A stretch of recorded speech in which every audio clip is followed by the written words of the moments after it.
how did you define yourself? Like, did you come up with that definition, or was that gifted to you?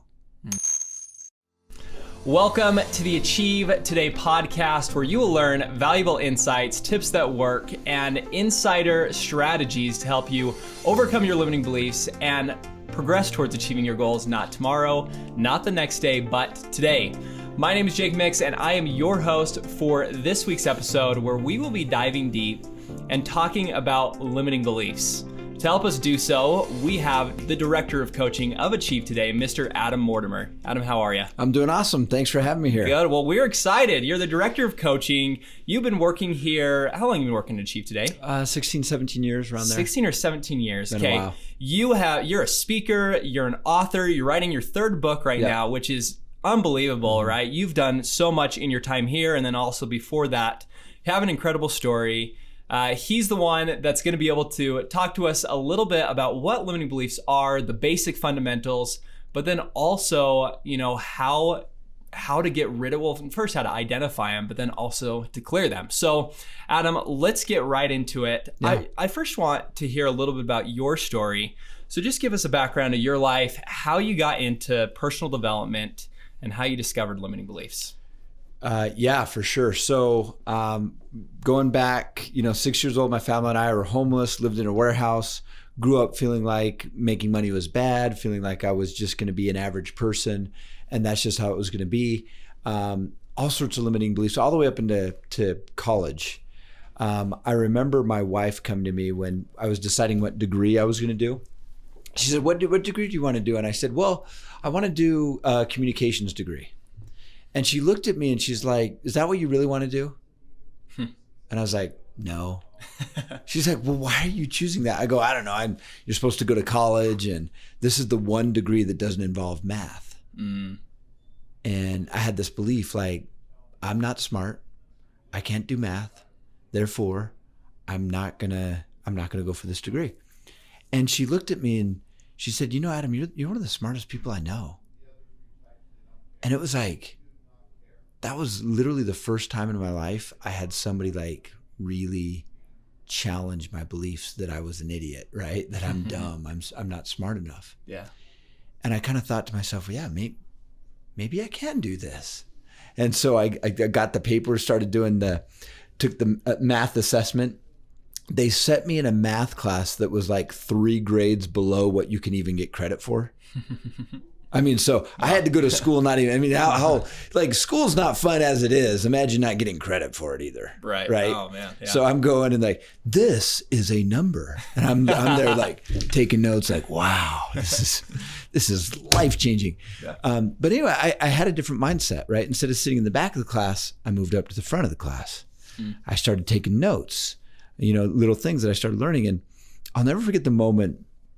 It was in calculus class of all places. I'm teaching the class how to do a derivative, and it's taking up both sides of the chalkboard, the whiteboard.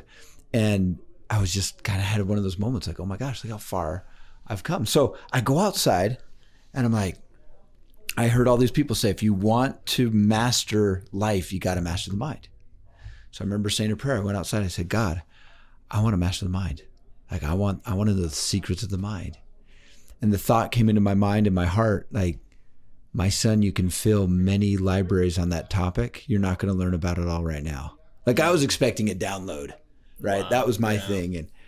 But it led me on a journey. I went to the library, and there was a book that just kind of jumped out on the stage of the shelf at me. And it was called The Art of Hypnosis by C. Roy Hunter. And I'd always been interested in hypnosis and, having that mind control, mind power. And I took the book home. Page 84 on The Art of Hypnosis has an induction script. So I went home with my best hypnotic voice. And I said to my sister, my mom, I said, do you guys want to be hypnotized? And to my utter surprise, they were like, yeah, let's do it. I'm like, really? You guys trust me with this? It's my first time doing it. And so I walked through you are now feeling very, very relaxed. And I started going through the whole thing with them. And I noticed the expression on their face kind of went to just like almost like a blank stare. Wow. And I was like, I think they're hypnotized. Like, I think I freaking did it. This is awesome.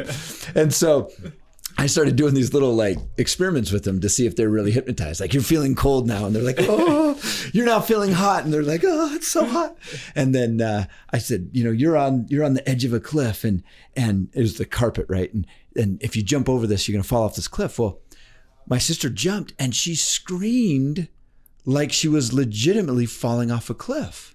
And I was like, it scared me. I was like, whoa, like, man, if I was like an acting coach, this is like the best secret sauce to become a great actor is just hypnotize yourself. I think a lot of actors actually do that. But anyway, we started doing all these funny things. My dad's watching a BYU football game. We're big BYU fans. And my mom's under hypnosis at this point. And I say, Mom, you are a cheerleader. And I want you to do the most amazing cheer imaginable right now. And she jumps in front of the TV and starts doing this whole like cheer. My dad's looking at her like, what are you guys doing? I'm trying to watch a football game here. So I wanted to push the limits to see, was she just like acting? Or was there something deeper to this? And so I said, Mom, I just said, I want you to imagine yourself as a hungry monkey. She starts jumping around like a monkey. And my dad's socks. Now, my dad has notoriously smelly feet. Okay. And so I said, the only food in sight are those bananas. And I pointed to the socks. She gets down on all fours, rips the socks off his feet, and starts stuffing them in her mouth. What? I'm dead serious. I was shocked. I was like, what? I was like, wow, that was way out of the like my mom would never do that in a million years. And I didn't know what to do because she kept stuffing them. And so I go, the banana turned into poo. So she's like, I had to get the sock out of her mouth. And then the phone rings. My sister's still under hypnosis. So she gets on. It's her young women's leader. And I look at her and I go, I want you to sing the I Love You song from Barney now.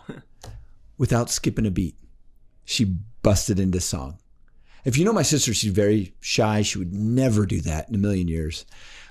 She told me later, she goes, when I went to Young Women's, my Young Women's leader was like, what was with you bursting into song randomly? And she goes, I was hypnotized. And yeah, she didn't buy it. She's like, yeah, right. Come on.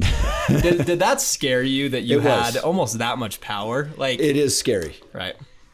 It was scary, but it was also like, wow, like how much of us are walking around every day and we're hypnotized based on these beliefs, based on these like suggestions that have been given to us without our permission. And we've bought them hook, line, and sinker, and we're acting those things out in our lives. So I used the hypnosis. I used it for weight loss. I was couldn't get past 180 pounds, used hypnosis, and I was able to get down past 180 pounds. And it was spooky because I looked at my wife and I said, I'm at my weight goal and I haven't even tried. And she looks at me and goes, what are you talking about? You haven't tried. You've been eating better. You've been exercising. But I had one of those moments like, I have? I had somehow tapped into that habit, right? The automatic function of the body. And it was really a bizarre experience. Wow. Well, let's talk about hypnosis because it's a very woo-woo topic, right? A lot of people don't believe it. A lot of people don't believe that you can do such a thing or be under such a state of mind. So let's make it more simple. Sure. What is hypnosis? What is it? Yeah. And can we simplify it a little bit? Oh, absolutely. Yeah. So hypnosis is when you're driving down the road and you've been following all the traffic rules and everything, but you can't remember the last 10 minutes. Or you're so zoned out watching a movie that by the time the movie's done, you don't even, you're like, whoa, time just flew by. Yeah. Or when you wake up in the morning and you know you're not fully awake and you're not fully asleep. You're right there in between.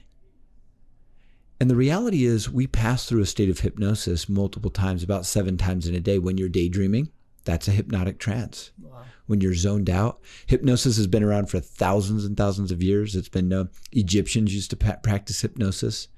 Many people practiced hypnosis. Many shaman practice hypnosis, witch doctors practice hypnosis. But to take the woo-woo out of it, I mean, there's been a lot of studies on hypnosis, and they found that the part of the brain that controls your inhibitions actually shuts down during hypnosis, which is why people can go up and act like crazy people on the stage and seem to not even care about it. Wow. Okay. Well, very cool. Well, and so when you're in the state of like hypnotizing someone, is it just like changing their core beliefs in the moment, or? No, you're not changing beliefs. You're working with their belief system. Okay. So people won't do what they normally wouldn't do outside of their belief. In other words, even though they're under hypnosis, it's still not full-blown mind control. Sure. Okay.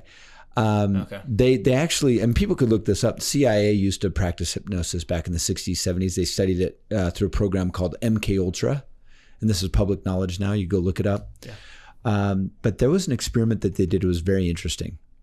They had a soldier come in. They wanted to see how far could they get a soldier to go. Could they get a soldier to kill a general? Okay. Wow. So that was the experiment. And they had, now, of course, in the Army, you're taught to respect and honor your generals and your officers and people in higher authority. And so to kill them would obviously go against a heavily ingrained belief system. Yeah. But here's how they bypassed that. They said that general was actually a Japanese spy disguised as the general. Oh, geez. So wow. You normally wouldn't do, people aren't going to do normally what they wouldn't do outside of their belief system. But if you can work within the belief system, then you can work it that way. So okay. So on a personal level, with each one of the listeners who are tuning in, how do you change your belief system? And that might be a discussion about limiting beliefs in general. So what are those? Yeah, so for sure. So limiting belief is any belief, either conscious or subconscious, that's holding you back. All limiting beliefs have their roots in self-identity, all of them. So it's self-image. And people say, well, why is self-image so important? We talk about that in personal development a lot.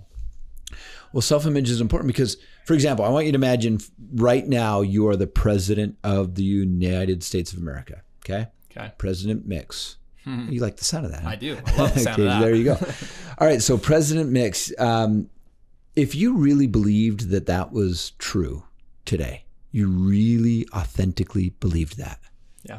How many of your thoughts, emotions, actions would be influenced by that belief? Be different for sure. Well, what do you think? I don't know. I'd probably just like hold myself to a little bit of a higher standard. Well, what would you do? I mean, if you really thought you were the president right now, what would you do? I'd probably talk differently. Okay. So it impact how you talk? It probably impact how I talk, impact how I think. How you think? Like I'd be a lot more busy. Obviously, there's a lot more responsibility. Man, President of the United States, I would just be a man of confidence, man who could go out to any audience and speak to them. So your self-identity would even impact your confidence. It's going to impact how you talk. Interesting. Yeah. It's going to impact so you start going down the list of all these things, you'll realize that it's everything. Every area of your life is influenced by your self-identity.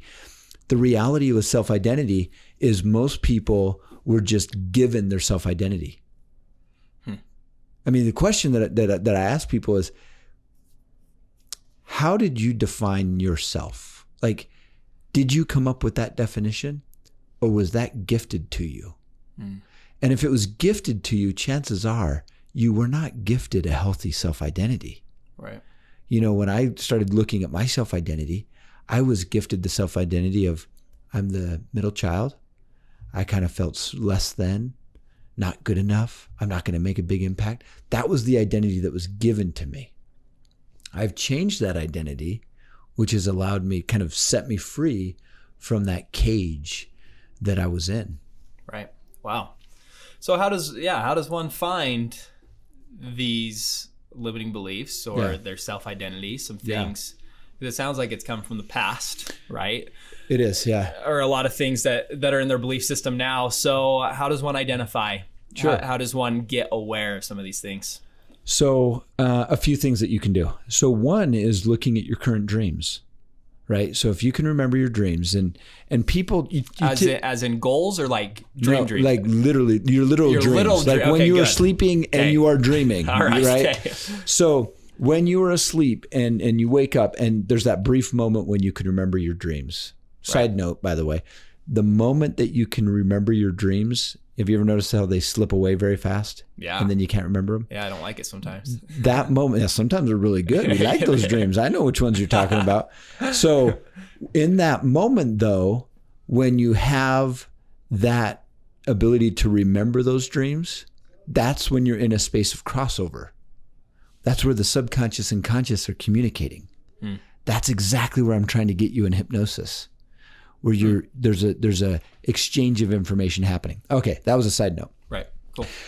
So notice the role that you're playing in your dreams. Am I the victim in my dreams? Am I the hero? What role do I play in the story of my dreams? That's a good indicator of how your subconscious mind has chosen to see yourself. Now, if you wake up and you're like, man, I was getting chased, I'm getting beat up, this has happened to me. What you want to do is immediately re-remember the dream. So when you wake up, go back and re-remember it the way you would like it to happen. So you start to rewrite the dream. That's a little bit more advanced, and anyway, I don't share that with everybody, but I'm just giving you an idea. That's one way to help you start with finding your self-identity. It's interesting. But also looking at your current reality, right? If it's true that your beliefs create your reality, and I do believe that's true and to a large extent. I mean, obviously there's action, you got to work and things like that, but our fundamental belief systems do create our reality at a core level. Then our current reality is just a mirror of how you see yourself. So you might look at it and go, wow. And that's kind of, for some people, that's like a huge leap of faith to be able to take that level of personal responsibility. Like, I'm responsible for my reality. It might not be your fault. There's a clear difference. It's not your fault, but it's your responsibility. Your reality that's shown up right now, the parts that you don't like, is your responsibility to fix. And it's a good indicator of how you see yourself. So one of the things we ask is, what are the beliefs that are creating this reality? What beliefs have I bought into that's causing this to show up?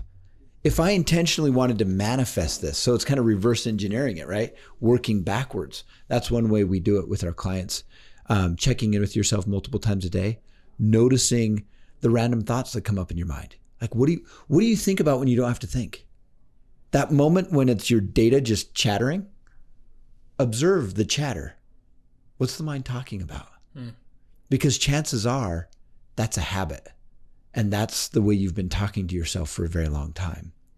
And if you can become aware of that and write that down, then as a coach, we can help clear that out. So what are some examples of those limiting beliefs or things that you'll start to recognize if you're a little bit more aware? Yeah, for sure.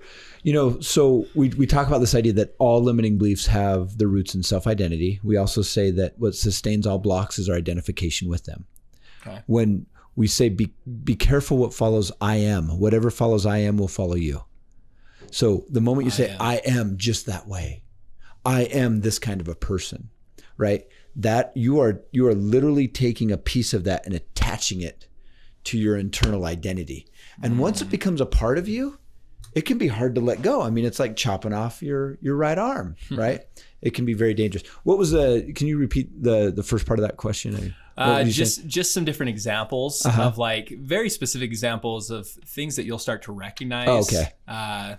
Like maybe I am statements, right? Or just some examples of this. I think a lot of people recognize that they may be a little bit more negative than they thought they were when they check in at random. When you're checking in 10 times a day, and the idea is to just get a baseline of how are you thinking, how are you feeling? And we call it your habitual state of consciousness. So that's when you kind of notice you're a little bit more negative than maybe you thought you were. The other big one is you're going to notice some of the common limiting beliefs like I'm not good enough. I don't deserve it. I'm not worthy. I mean, these things, if people only knew how common those three were, we'd all get over ourselves and go out and just live our dreams. I mean, we really would. Like from my perspective, after coaching so many people, it's like, why do we hold on to this garbage, these limitations? Fear of failure is a really big one. And then fear of success. Those are the 5 most common blocks that come up over and over. Okay. Well, cool. Well, and I really like this idea of reminding yourself like 10 times a day to just check in with your emotions. So do you suggest just putting a timer on your phone, or what would you suggest to do that? Yeah. There's a lot of mindfulness apps out there. Okay. So download a mindfulness app, a gong bell, bong, and it just, hey, how am I feeling right now? What are you thinking? Yeah. And it just catches you in the moment. It's like, oh, well, I was thinking about this. Oh, I was thinking of, Yeah. And then just write it down. And then we come back and we get a good idea. After a week of doing that, we have 70 check-ins. And I like my clients just to write an up arrow, down arrow, or sideways arrow for positive, negative, or neutral. And then really quickly they get a visual of, are you most often positive? Are you more negative? Or are you somewhere in between? Kind of where are you at? Wow. So how many of the students that you work with come into the program without ever being aware of what they're feeling, what they're thinking? Like, are you always having to teach these concepts new, or do people have some grasp, and how does that manifest itself? I think we do a really good job in the initial consultation. Sure. I think this is becoming more and more mainstream, the idea of limiting beliefs and blocks and how to remove those blocks. But there's still a lot of work to do, right? So you get a wide spectrum, but I would say 80% of people that come in and coach with me, they have a basic understanding. Now they don't know how to clear the blocks, but they have a basic understanding of what they are, and they just need help finding the blocks, because it's really difficult for people to see their own limitations. Oh, absolutely. I say, try to look at your eyeball without looking into a reflection. And pretty hard. we're the non-reversing mirror that shows only the pure truth. Yeah. Wow. Well, and for those who are listening, I just want to give an idea here. For the consultation that Adam is talking about, it's a 45-minute consultation. You can sign up for it. It is absolutely free, where you will talk with an expert to clarify your goals, to identify some of those limiting beliefs that we've been talking about today. I'm not worthy enough. Different things like that. They have a really good knowledge and background in helping you identify some of those stuff and some of that stuff, and helping you to overcome those. So let's talk about, you've identified it. You've identified, I'm not good enough, or I'm not worthy, or whatever it may be. What's the next step to say, I want to get rid of it? How do you remove it? Perfect. And it's a great question. Removing a limiting belief, you got to understand a few things about emotions and how emotions play a critical role in our health. I think this is something that Western medicine has screwed over a lot of people, because they're not recognizing the power of emotions and how emotions, the emotion of stress, right? Stress is such a vital piece in what causes disease. And why is that? When you're stressed, you get into fight or flight mode, and it pushes blood from your internal organs out to the extremities, and it leaves you susceptible to disease. Have you ever been stressed out and suddenly you get a cold? Yeah. Right? Happens all the time. Not, yeah. Yeah. That happens all the time. And so anyway, so clearing the limiting belief is turning off the emotion. So here's a question I have for you is, if you couldn't feel emotion, Jake, let's say I just wiped every emotion away from you today. I could hit a delete button in your brain. What would your life be like? Well, I think the first initial thing would be like, well, it'd be pretty great not to feel any of the negative stuff, but then you'd also wouldn't feel any of the positive stuff, and so there wouldn't be much to life, in my opinion. If you so you're saying emotion is one of the key ingredients to life. Oh, absolutely. Because without it, the most common responses I get, people are, well, you'd be a robot, right? If I didn't have emotion, I'd just be a robot. Yeah, that's true, I guess. Yeah. Yeah, you'd feel robotic, and so here's an interesting thing that happened to a man. Do you know that there's people right now that have had a part of their brain damaged to the point where they cannot feel emotion? So this is So what happened was very interesting. These people, And of all places, I met 2 people on the exact same day that had this exact same condition that verified that this is true. And anyway, they did a study and they found that these people that couldn't feel lost their ability to make an effective decision. So for example, to decide what socks they were going to wear in the morning, that took them 30 minutes. Oh my gosh. Could you imagine? That'd be so tough. And then to decide what they're going to eat for dinner, that took like 2 hours. So their life was it was horrible because they couldn't feel. Gosh. And so clearing a limiting belief is really turning off the emotion attached to the belief. And I believe there's 2 key things that drive us. Number 1, it's our emotions. And number 2, in no particular order, they're both important, your self-identity. Those 2 things are what's driving the vast majority of our behaviors on a deep, deep level. Wow. Well, let's talk about, we've got about 5 minutes left, but I want to get into maybe a specific or practical way that you can clear a limiting belief. Sure. Can it be done on your own, or do you have to have a coach to help you do so?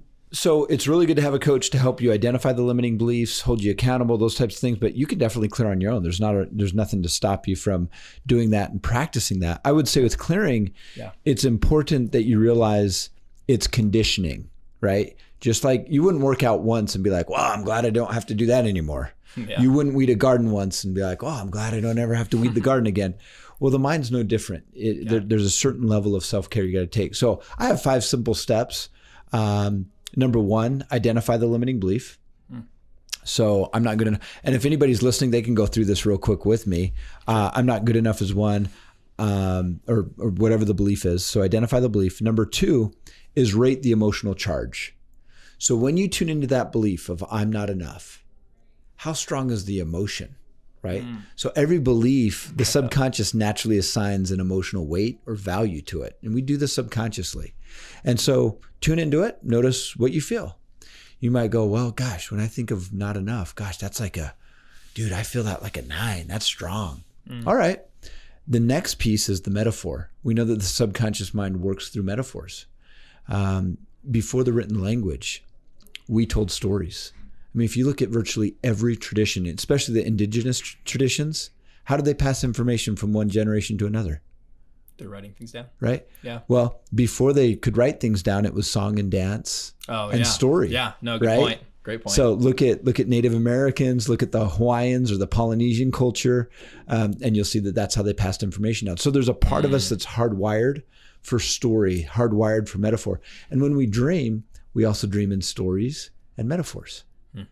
And so that's the language of the subconscious. So we use that same language, visualization, story, metaphor, to eliminate the limiting belief. So a simple one they could do is think of a color. When you notice where you feel the emotion, notice where you feel it in the body, and then give it a color.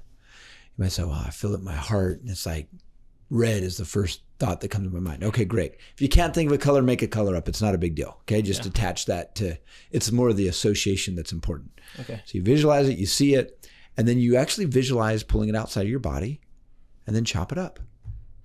Step number 4 is you re-rate it. Step number 5 is rinse and repeat. So typically people are going to go down at about 1 to 2 points every time they do it, and you just continue to do it until the emotion's turned off. I love that. Yeah. Well, great. That's an awesome, very practical way. So appreciate that. Yeah, you're welcome. Well, Adam, we are at our time here. For anyone listening, Adam Mortimer has a great energy. He's been working in the business for, a long time now, and he has helped thousands of students all over the world. He's an incredible coach. If you'd like to possibly work with Adam, go or to learn more about Adam, go to achievetoday.com/coaches. And then if you'd like to sign up for that free 45-minute consultation, go to achievetoday.com, where just right on the front page, you can put in your info. Someone will give you a call within probably a week and help you through that consultation, to help you to identify some of your limiting beliefs and then really clarify your area across the board. Awesome. Well, thank you for joining in, and we will talk to you soon.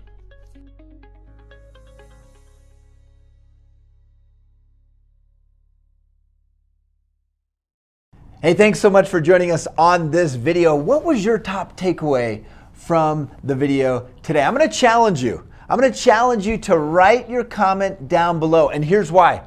If you can participate and engage with the video and write a comment and engage with others on this platform, you're going to learn this at a much deeper level. If you haven't already, like this video, make the comment, subscribe, hit that notification bell, and we'll see you on the next video. Bye-bye.